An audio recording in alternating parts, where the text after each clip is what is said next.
At the beginning of the project, one of our major goals was to create a building that was totally self-sustaining. Something that wouldn't draw on any of the resources or any of the energy used by the rest of Detroit and could contribute to the overall site. It would have to draw on resources such as the river, wind energy, solar energy, and possibly the use of photovoltaic cells. Through these means, we would be able to create a building that could contribute and not take back anything from what was already there. This would be a great influence on the surrounding area of Detroit and could continually cause positive influence. One of the things that Detroit needs and still doesn't have is an economic anchor. And this is one of the things that we want to focus on when we are designing our building. And as the Detroit is an old city, we wanted to emphasize their long, proud history in our building too. We looked up archives of information that could lead to a possible concept for our building.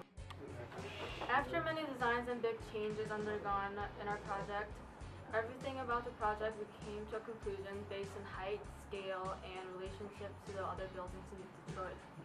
In order to represent the city's past, we took a meaning of Motor City to our hearts and drew just on that, the concept of motor. The curves of the V engine block resembles that of river as well as fitting rest of the skyline. In order to continue the progression of the skyline, we decided to make our building 80 stories, which wouldn't destroy the natural balance of the skyline, and that was already built in.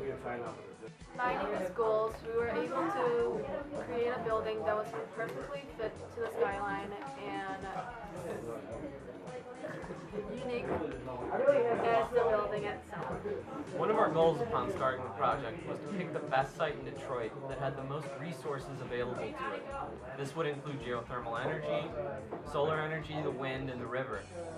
The river was a very unique spot because there were a lot of buildings built on the riverbank. Detroit encountered economic hardship back in the 1960s.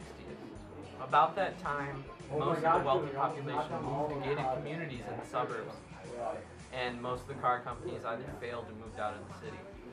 Our proposal is to start a new motor company named Vanguard Motors, which would produce 100% electric cars that would contribute to a cleaner environment.